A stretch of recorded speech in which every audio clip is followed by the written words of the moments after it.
Okay, so yeah, this is how to work in higher education and take care of yourself. So before I start, I'm going to try my best to finish. I said this to some people already. I'm going to try my best to finish by 2. Thank you. We started a bit late, obviously, because of the talk in the Great Hall. If you do need to leave early for whatever reason, that's absolutely fine. We are recording it, so if you want to catch the end, then you'll be able to do that. So yeah. So before I start, kind of a few housekeeping things, I guess. The main thing is that I'm going to ask you to talk to each other in this session, and it is a difficult topic, so be mindful of that. And also, I'm not an expert, okay? I'm not an expert in mental health, so if you need extra support on this kind of stuff, there are charities to support people who work in education. The Education Support Partnership offers free support to anyone working in education. Also, Swansea University has a counselling service. It's a bit more difficult to find on the new website, but I did, after about 5 or 10 minutes of searching, find that phone number, so you can ring them up and make an appointment. If you're a PhD student, you should get access to the student services as well. If you do student demonstrating, I bet you could get access to that if you if you phoned up and say, I'm a demonstrator. Or I doubt they would turn you away. I would highly recommend those things. A lot of kind of managing well-being, stress, this kind of stuff, is having tools in your toolbox to help you. And one of those tools can be counselling, and it's very good. I know a lot of people have gone through it. Also, the NHS is actually, despite what you might hear, really good with this kind of stuff. You can go to your GP and get referred. Again, highly recommend that. If you need to, and you shouldn't feel bad if you do. And also the other thing to say is that, well, we'll say this in the context of it. So, well, okay, I'm going to start with this. This is something I want you to do on your own. If you haven't got paper and pens, there are paper there, or you can just type on your phone, or whatever you want to. I want you to think about this for 2 minutes, and it's better if you write it down. And what's going to happen is when I click go, there's going to be a progress bar that appears on the screen and then moves across, and you've got until the progress bar fills. Okay? So a reflective, let's put our HEA fellowship hats on, a reflective answer to this question, do I work too much? So there you go. So when the orange bar fills up, that's when your time's up.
Okay.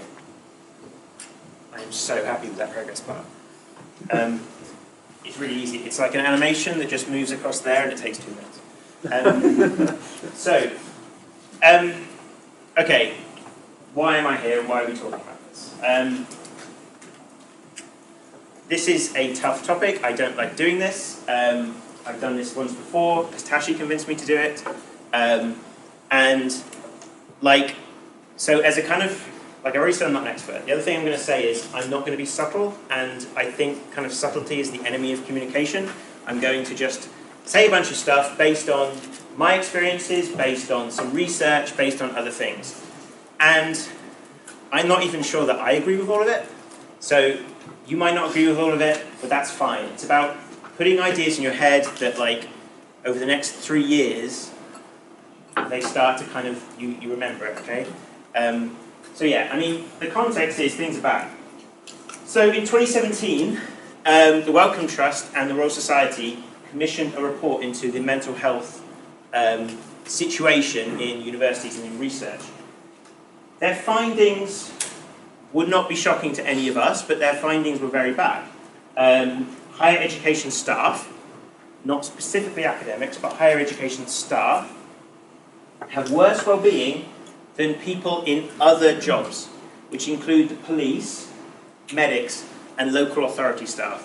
I'm not sure why they highlighted local authority staff. I'm not entirely sure who those people are. But like that's not okay, right? Police and medics, you'd expect them to take their work home and to feel bad, right? The majority of staff in a university would describe their work as stressful. PhD students face similar challenges to other researchers and staff. And this, I think, is particularly worrying because if you're someone who did your undergrad, then you did a postgrad, and then you did your PhD, and then you joined academia, if you've not been outside of this system, you don't realise how odd this is. And that actually, it's not like this everywhere else. And that's how these cultures stay like they do, right?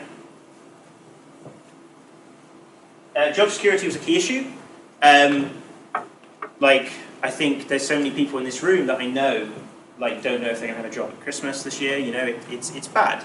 And researchers are on constant fixed-term contracts, and that isn't healthy in itself.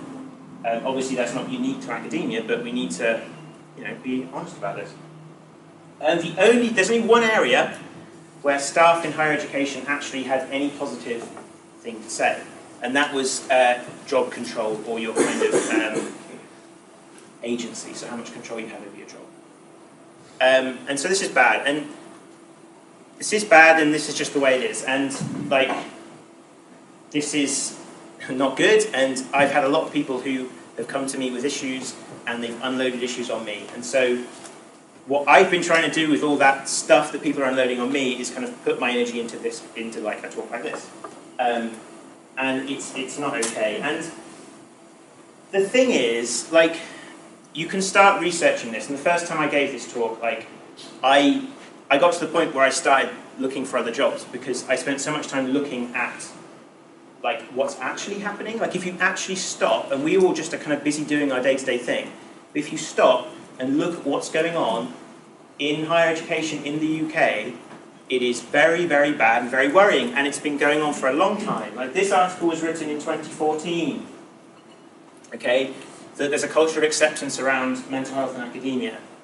That's 5 years ago, and nothing has changed, okay? So who do we blame? Okay, it's got to be someone's fault, right? So we could, and the last time I gave this talk I did, we could pick someone or something, some kind of organisation maybe, something that, we could pick something, blame it, design some kind of internal narrative that would support that feeling that this is the reason this is bad, go knock on someone's door and kind of unload to them. And that would feel good, okay? And I felt good shouting in front of a whole bunch of nuclear researchers, and that, made me feel good. But that probably isn't healthy, okay? What we could do is we could accept that actually there isn't anyone to blame, that there is no narrative, that it's all just kind of cosmic randomness, and the only thing that we really have any control over is ourselves and how we react to all the stuff that's happening to us. And like, this is currently where I am trying to get my kind of like internal monologue, right? And this is kind of what this talk is kind of about. It's not, there's going to be like, half the talk is going to be about practical things of how you can manage stress and how you can manage your time. But the other half is more about your relationship with your job. And that comes down to these kind of ideas. And I'm going to be, like, I have struggled for a long time trying to figure out why things are bad. And what I can't separate is, like, some people will say, oh, it's because universities are trying to pretend that they're businesses and trying to be like businesses, and that's really bad. But is it that, or is it that the culture of academia, like, is that part of it? And you just can't separate these things out. And so, instead, I'm just kind of like going to say everything that I think is relevant. I don't know. Well, the question is, how do you look after yourself in an environment like this? Okay, I think, like, let's go with the second point, that we accept that we're in this environment, and it's like this. Well, how do we look after ourselves? And that's what it talks about. So, what's your goal first? Right? We've all got career goals.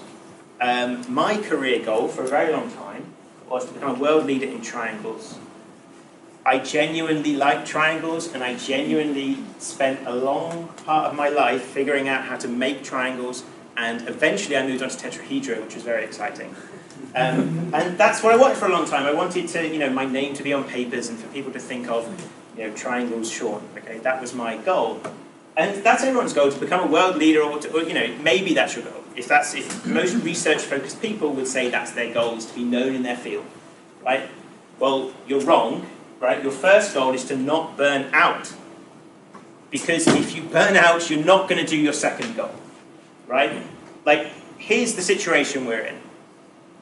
Let's say we're all writing a grant application in this room, okay? And many of us are.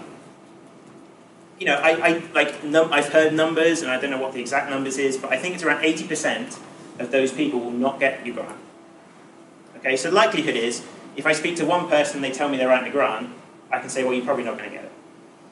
Just like statistically, okay? And so, if you burn out after writing that one grant application, you're not going to be able to write another one. And you're not going to be able to write another one. And you're not going to be able to write another one. And you need to do it again and again and again, and eventually you'll get one. But it doesn't happen in one process, right? We have a lot of rejection in whatever you're doing. It's not unique to academia, right? Is that things will fail, things will not work out, and so you need that capacity to be okay to deal with that. And if you're burning out and if you're working at the edge, you don't have that capacity. And so that's why it's important not to burn out. Reaching your goal, reaching that goal of becoming a world leader, the world's a big place, that's difficult. Reaching your goal and looking after yourself is even harder, but you can. I believe you can. I've done an alright job of it. I know lots of people who do a good job of it. But the weird thing about academia is that I feel a little bit embarrassed about that. And I might not say that very loudly, that I don't work crazy hours. Okay, because the culture is that we all work long hours, and if you're not doing that, you're not part of the group. So this is my kind of like confession, is that I work 7.5 hours roughly Monday to Friday. I rarely work on weekends. I have very strict boundaries that I just don't. That's time for me, that's time for my wife, that's time for my job. And I tell my students this, right? Now, a lot of pressures come from teaching. I'm very open with my students that I work these hours, and that if you email me outside of this time, you're not going to get a reply. And they actually respect that, and I even had in my student feedback, students commenting on how they liked that. Okay? That they actually liked the fact that I cared about well-being and wasn't doing all this extra stuff. And like, to me, what's important is why I do it, not necessarily how. You're all clever people, or you wouldn't be in this room today. You can figure out how to work in a healthy way. The important thing is kind of, there's a lot of things where you have to kind of convince your subconscious brain, your internal monologue, that that's what you should be doing. And that's where it's difficult. And that's where, like, you know, I'm not perfect. I'm saying, like, all these things. I don't always follow my own advice and that kind of stuff. So I want to talk about why you should be doing this and try and, like, throw some stats, throw some science at you and some other things. And then, hopefully, if you understand the why, then the how is just something you figure out. Okay? So, I'm going to start with the why you should work healthy hours. The first part is that, and this is going back to this idea of academic culture that I was talking about.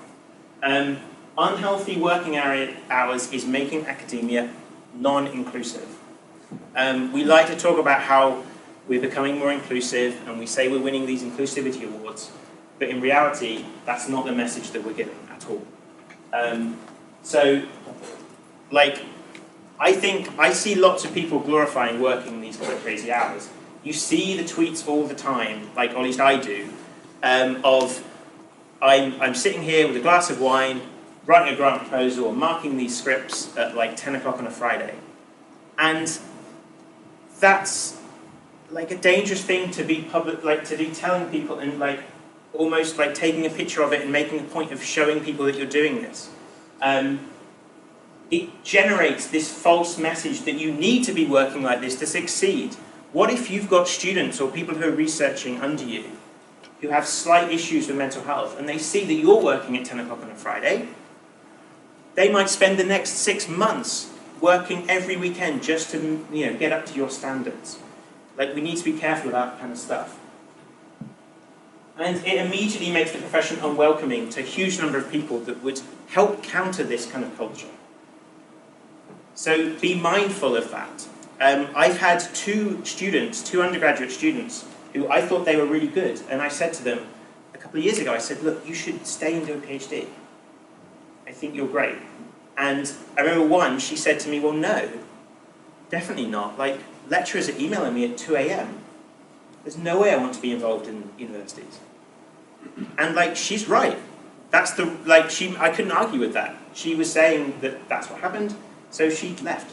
And I think she's doing quite well. I think she sent me an email like last year. She's got like a job in industry and she's happy. And, like, yes, you can love your work, but you can also be a responsible human being. And that means being mindful about this kind of stuff. So you should want to work healthy hours because of that kind of stuff. A more practical reason is that working more hours is less productive. There is so much research that shows this is the case. Creatively and industrially, you will perform worse when you are tired. And you're not special. Okay? Research, like, unless you are this massive outlier, you are not working as well when you're working more hours. It's interesting because work addiction is a real thing. It's a real thing that I don't really know much about, and I don't know how to diagnose, and I certainly don't know how to help you. But it's a real condition. And, like, we often think about if someone is addicted to alcohol, that's going to impact their work in a negative way. But also, if you're addicted to work, that will impact your work in a negative way. Be mindful of what you're doing and when you're spending time. And, like, I've put some links there. These are mainly to blog posts or to, like, news articles, but they link to scientific research on this. And some things are productivity falls off a cliff after 55 hours, so much so that if you work 70 hours, you're doing nothing with 15 of those hours in the equivalent kind of productivity. And that's from a group at Stanford. What they found is working 40 hours a week benefits no one. There's an effect as well on, like, happiness, but I don't know how exactly you define happiness, and I think it's a very difficult thing to define.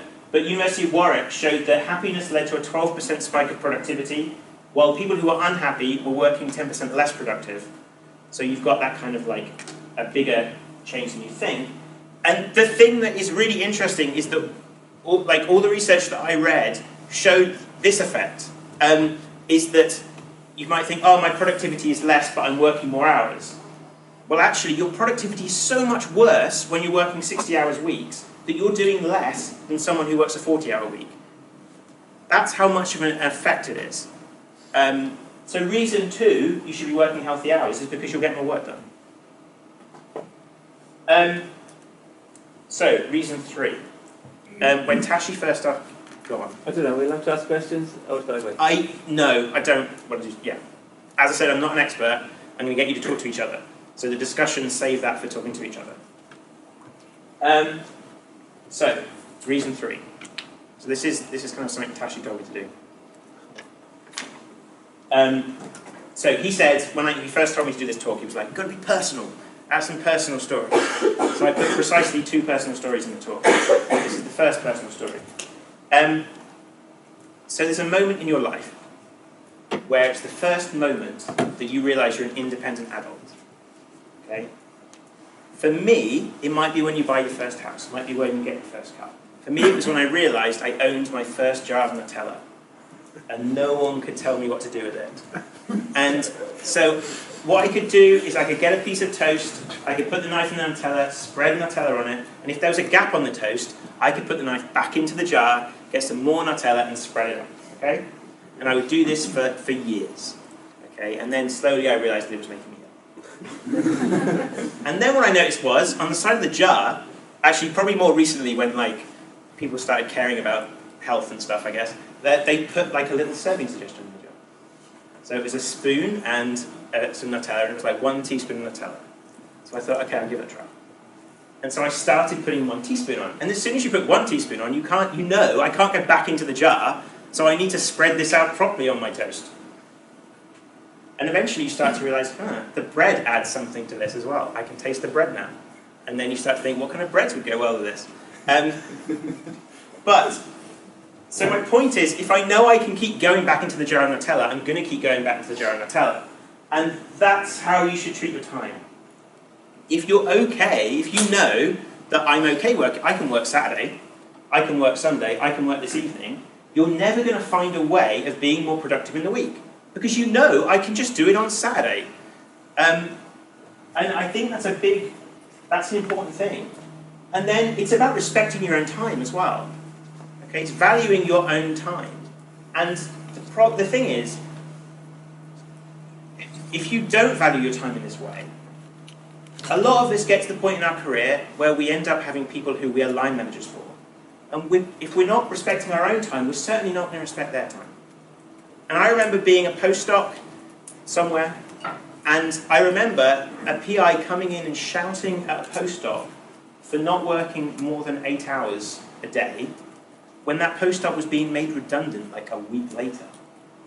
I mean, it was ridiculous, okay? Like, the focus there was on the outputs of the grant that they'd submitted, and they'd put the grant, they were given the advice that, only ask for 2 years because, if you ask for 3 years, that's much less likely going to get funded. And so they promised 3 years of work in a 2-year grant, and so that ended up adding this pressure. And there's obviously lots of complex stuff going on there, but there's still that feeling of there wasn't a respect for his time. And burnout doesn't happen overnight. We know the next few weeks, the nature of any job that involves teaching is you're going to have parts of the job where you have lots of work, right, when there's marking. And you're going to have to. I didn't say I never worked weekends, I said I rarely worked weekends. Because there are times where you just have to get the job done. If it's like a bulk, here's like a bunch of work. And once in a while, that's okay. It's when it happens regularly, it's when you realise you're not exercising anymore, you're not taking time to eat properly, and you're not spending time with your friends. That's when burnout happens. It'll creep up on you, you'll stop caring about work, and it will be too late. So it's about thinking about that respect of your own time and other people's time. So, now I want you to kind of talk to each other. So just because Matt asked for a question, I don't really want to do questions because this is something that I'm very uncomfortable talking about and I'm not an expert in. Okay, so this is for you to kind of talk to each other about. And I think that gives the wrong impression. I'm not an academic giving a talk about triangles, right? So, talk to each other and help each other, support each other. So, we'll also need people to sign in. So I'll hand around some forms. I'll start here. Thanks. Yeah. But I want you to talk to some people about the thing that you wrote at the start and anything else you want to talk about. Wherever the conversation goes is the right place for it to go, but I would like you to talk to each other. I don't mind if you want to talk to people you know, or like people you don't know, but just 5 minutes talking about what's happened so far. The cool progress bar again.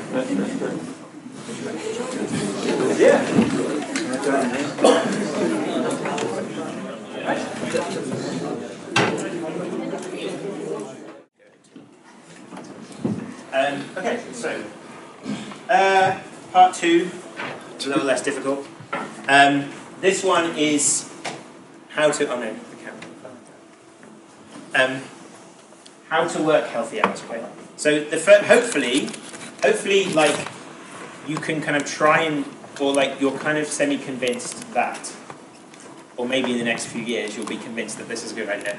So then how do you do it, right?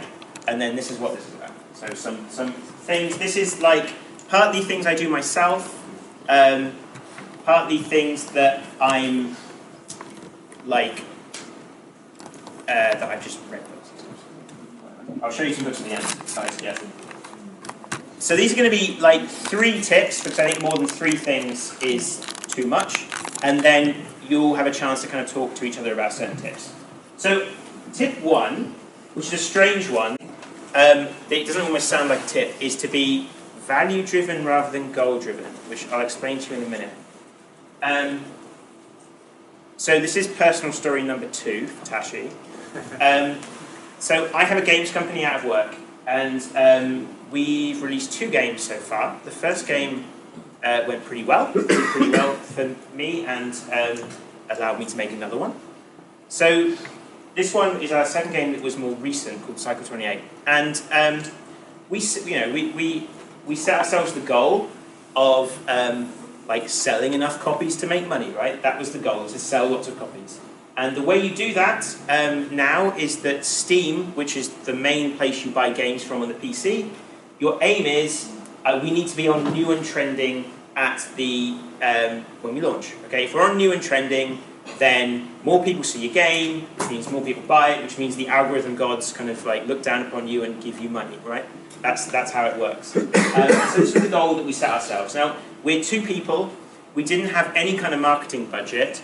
Like, we spent money on artists and we spent money on musicians, but that was it. That was the whole budget. The rest then was just our time. And we're both academics. So, like, our time was, like, you know, weekends and evenings. So that was our goal, right? We set a goal of, like, we need to be on this front page.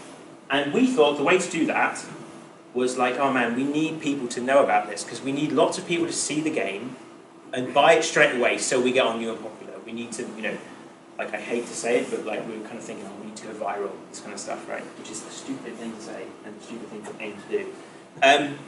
So what we did, we thought, right, we need lots of eyes on this. So Matt, again, was like, earlier you gave a talk about this kind of like, this, what was that thing called, where you had the funnel? Yeah, we call it the funnel. I call it the sausage diagram, but that's not so politically correct. Probably. But so this idea, if you came to Matt's talk earlier, which some people did, you recognise this idea of having a funnel, where at the start of the funnel, you try and get loads of people looking at something. And you expect, as you come down this funnel, that people are going to drop off everywhere until like 0.01% of the people that were at the start buy your game. Okay? So the idea is you try and get as many eyes on this as possible. So we thought, well, the way to do that is to create content, and like create content and put content on the internet and put it on YouTube. So what we did was we did weekly videos of us playing the game, weekly videos of us talking about how we were designing the game, weekly, well, not weekly, but every so often we do a live stream, probably on a Saturday, of us playing the game before it was out. Every week we played a game that was kind of like our game, but not really our game, and would post that on YouTube as well. We post blog posts, and like I looked this morning to see how often we were doing that, and we were doing like 1 a week. And we tried to kind of link these things together to save ourselves work, but we were doing all that. We even took a video of me making coffee the morning of release, okay, and posted that on. And you know, we thought, look, you know, people are watching our stuff, people are doing all this, you know, people are interested. It's going to go really well. It's going to, you know, people were telling us, early reviews were coming in. It was like, oh yeah, we love it. It's really good. And you know, we were really, and well, it flopped, right? Oh, we also made 3 trailers. And making a trailer, if you've done any kind of video editing, you know it takes a long time, but then editing a video based on gameplay that you took, you have to record the gameplay, you have to do it, it's a lot of stuff. So we were doing all this, and it didn't work. Like, we launched our game at a certain time of day that maybe a year ago would have been the right time of day to launch, but now there's so many games coming out every day now. We were on the front page for 1 hour. 1 hour was our shot, was how much time we had to get any kind of momentum. And the time because we thought normally you're on the store page for at least 12 hours. So the old advice was, you go on like 2 o'clock in the morning in US time, and then by the time everyone's waking up, you're kind of hitting your peak, and then it all, happy money. But it wasn't at all. We were there an hour, and the US were asleep. So that was it. And that was bad, and that was crushing, and it was like it was this weird feeling, like awful feeling, right? It was terrible. But the problem there was, we set a goal, like our goal was to sell as many copies and like to be on the front page. A goal that we actually had no real control over. It's not something we could really influence. Like, we felt like we could, but like the stuff we were doing, like, the amount of people viewing these videos was so tiny compared to the number that we needed to be on that front page. And what we were quite down on that, and like, it affected it, it was like, it was not good. And what we missed was that almost all the reviews are positive. It's got like a 97% positive review score on Steam, which is hard to get. People really liked it. We've now released it on Nintendo Switch, and people like are giving us good reviews on there. Like, that kind of stuff, like, is positive. And like, I remember people posting videos, and people email me and say like they really enjoyed it and they play it with their kid and it's really nice. And that's the stuff that actually really matters. And that's the stuff we can control by making a good game.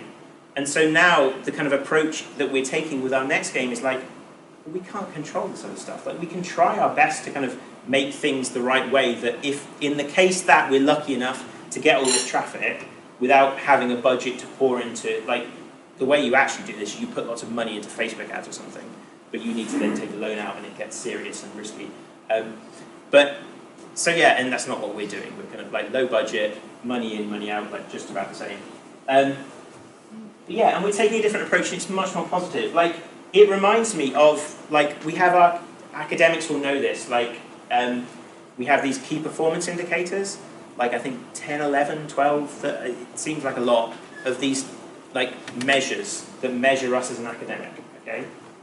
And, like, when you actually think about it, and I thought about this recently because I had my interim PDR, is that, like, I sat down with my line manager and was like, well, that was the one thing I needed to improve, but I can't control that thing. And it was, the one thing was number of PhD students. And, like, I had a PhD student who'd agreed, like, we applied for a scholarship together, we got the scholarship, like, all the stuff I could control had gone well, but they got offered a place from Bristol. And so they took that place. And actually, like, I know that person, and that PhD is going to be much better for him. And so, like, my values are, like, I supported him through a process, and I encouraged him to apply for all sorts of things, because I thought, well, I know how hard it is to get a scholarship, so I want you to apply for everything. Don't just put all your eggs in my basket, because you might not get it. So there's a conflict there between what my values are and what, like, the measures that I'm supposed to measure myself as a good academic are. And I think that this actually, like, is a core to a lot of the issues people have in academia with kind of mental health. It's kind of like how you're valuing yourself based on things that really you have very little control over. Like we said about grant applications. I mean, I don't give money to cancer charities because I know people who sit on the panels for cancer charity grants. And I know how those things go. And it's not based on how good the science is, okay? Stuff happens. And I don't think it's, like, malicious. It's just the reality is, if you see a grant from someone you know, you can't erase the fact that you know that person, right? Like, these things are going to have an impact. And that's something you can't control. The first job interview I went for was as a physics teacher. And I went, I did the interview, and I thought, I nailed this interview, it was really good. And I had to commute all the way across the UK. I was living in Ipswich, and the interview was in Malvern, which is kind of in Gloucester somewhere, I think. And I was on a train, like on a London commuter train, kind of like packed in like sardines, and the head teacher phoned me up and was like, Sean, you did really well. Like, nothing you could have done, the other candidate could speak French. And I was like, what? And it turns out the school I applied for was, back when I was a teacher, they had a thing in England where every school was a specialist school in something. And it was hilarious because by the time that scheme ended, every school was a specialist in every area. So you ended up just everything being a specialist everything. So the school I applied for was specialist languages school. So the fact this other teacher could speak French, like, she got the job. And like, for the head teacher, that was the right decision. But at the time, I was like, I need a job, I'm going to not have a job. But like, it's just, that's out of my control, I can't do anything about that. So what we were doing here as well, is we were trying to control something that we couldn't. And we were putting a huge amount of energy into that. Huge amounts of energy. Like, is that you when you're writing a grant application? Like, really perfecting it, line by line. Like, is that how much is... I mean, I do it. I still do it, and I'm still reading a grant application I'm currently doing at the moment. I'm going to read it again and again and again. But, like, be mindful of that, right? How much... Is that a good way of doing things? Should we... And this is what the tip used to be, but then I kind of thought maybe that... Is, like, should we be thinking about failing fast?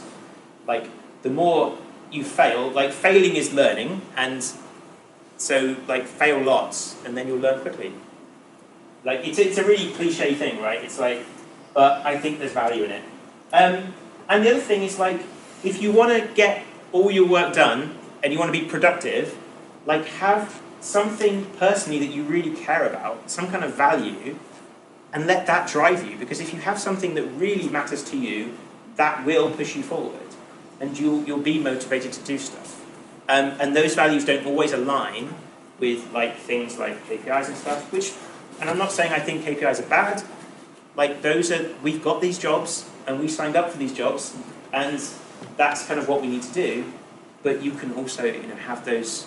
It's about whether you see that as defining your self-worth, and all you get into weird things. So, tip 2 is, again, really obvious one, but a lot of things hopefully are kind of obvious, but it's something that when you hear other people saying it to you, maybe you can believe it. So, Game of Thrones quote, "Every time I'm faced with a decision, I close my eyes, see the same picture. Whenever I consider an action, I ask myself, will this action help to make this picture a reality? Pull it out of my mind and into the world, and I only act if the answer is yes." That is like focused, absolute focus. Like, if you have an opportunity to do something, is that going to benefit, like, your big goal, is that going to help you?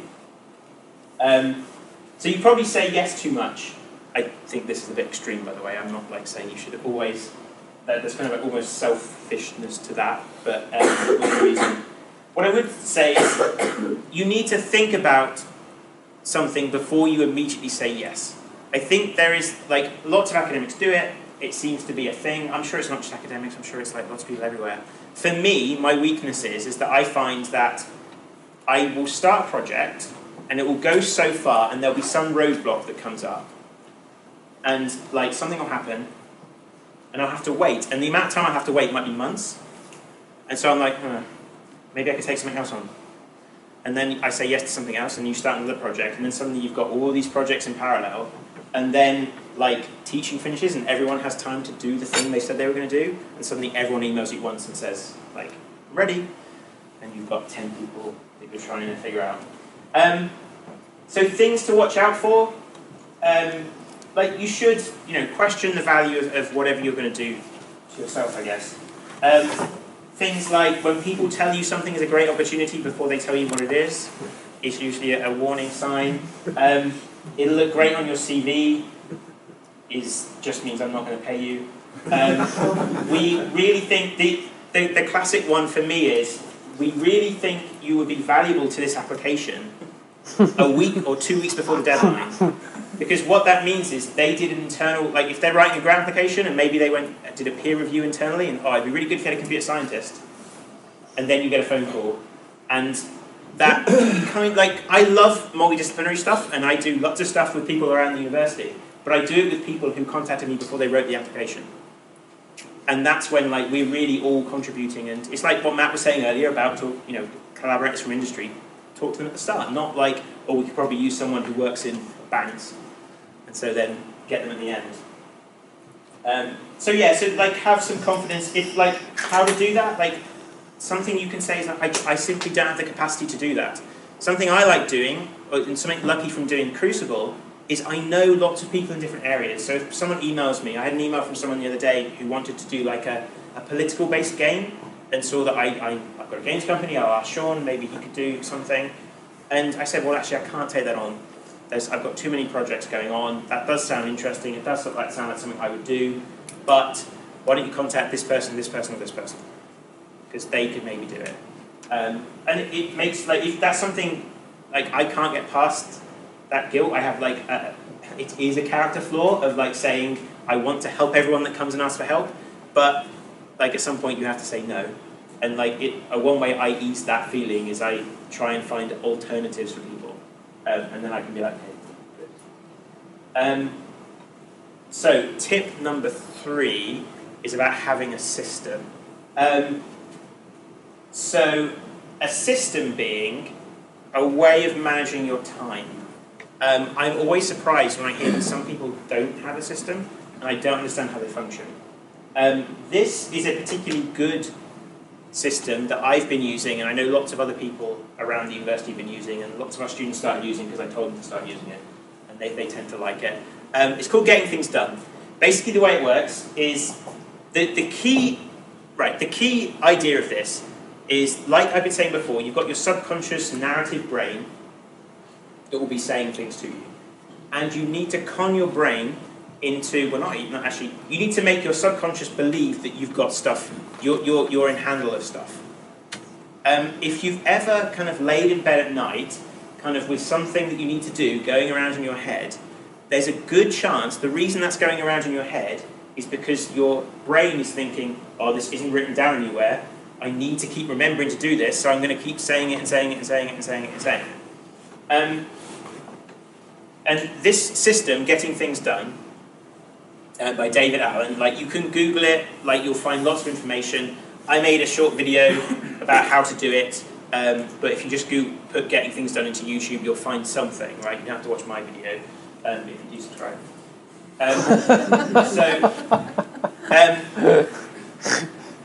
The way it works is very simple, right?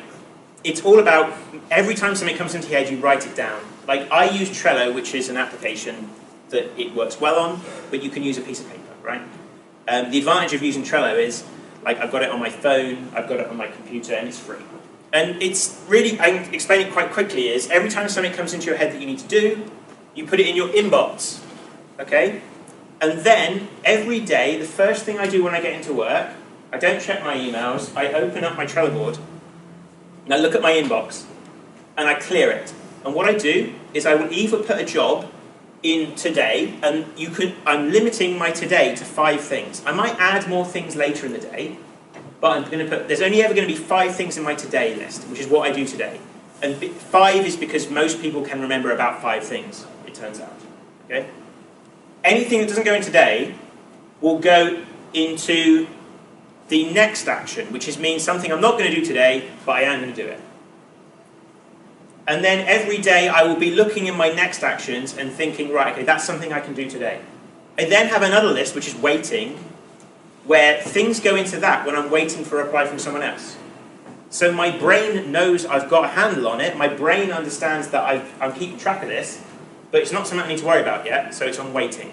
Then there's like, I don't use these ones very much, but they're off the edge. There's like someday, which are these kind of like, these ideas you have that kind of pop into your head and like, I should probably learn how to do machine learning or something, right? Then you put that, I should learn TensorFlow, and you put that into someday, and then you probably never do it, but you don't feel bad about it because you've got it there, you know, yeah, I'm gonna, someday I'll do that. And that goes there. Now, the first time I set this up, I spent an entire day doing nothing but this. And that was valuable time, right, that was contributing to my work and contributing to my job, because since doing this, I genuinely don't lay in bed at night thinking about work. Like, it took about a month for it to really work, And you have to do it. Like, I know some people who say, I tried it, it didn't work, and then I talk to them, and they're like, well, you're not actually doing it. Like, you've half done it, and then you've kind of done a different thing. So I do, like, strongly, highly recommend, like, I know, again, cliches like life-changing and everything, but I do think that's a positive thing. So, I'm going to play this video.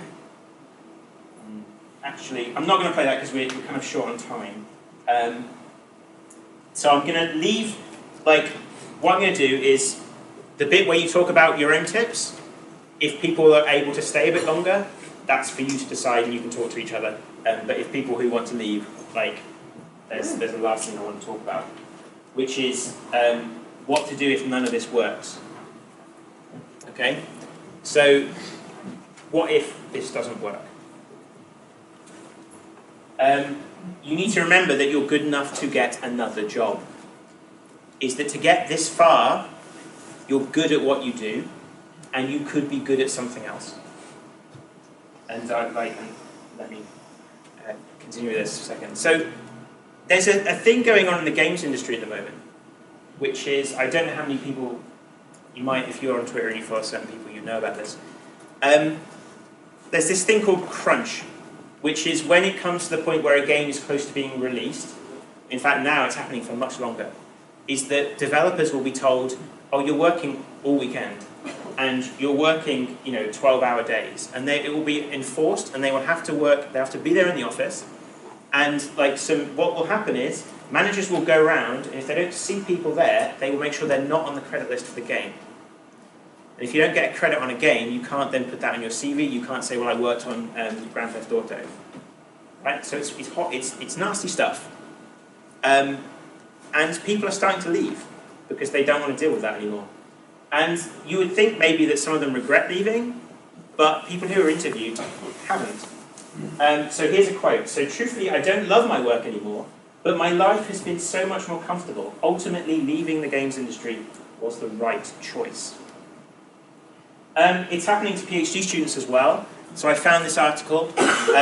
So this is about professor in waiting to florists, PhDs who are leaving and getting unconventional jobs. So some quotes from the article. When I look back, it was just one big stressful guilt trip. And she's a floral designer and has her own flower business. I thought when I started that there was absolutely no way that I would not finish. But now I'm a very proud PhD dropout, proud and happy. This guy is a carpenter now. Carpentry has been great because it's cerebral in its own way. A year later, I realised the joy of reading had come back, so a year after leaving. Because it had slowly been eroded through the pressure to produce. Life is a whole lot more than a PhD, that's for sure. I'm not suggesting that you quit. What I'm suggesting is that you realise that you could, and it would be okay. Because more than the people who I talk to who are struggling and continue to be unhappy feel trapped. And if you get to the stage where you think, well, do you know what, I could go get another job, then you realise, well, if I can go get another job, well, I'm going to start looking after myself in this job. Because who cares, I can go get another job. Then you start looking after yourself, and you start realising, oh, I'm doing as much, actually this is all working, and then you can stay in this job and you'll be okay. But it's important not to feel trapped, right? And I think that's a really important thing to think about, is that you can do other things. I mean, I left teaching because of a lot of the things we talked about today. I went to, it was very hard, I felt unsafe, and I ended up realising that it was I'm not going to be able to deal with this my entire life. So I went into the PhD. Going through that experience is probably why I am very strict and have very strict boundaries now, is that I'm not prepared to do that again to myself, and to my wife, and to my dog. That's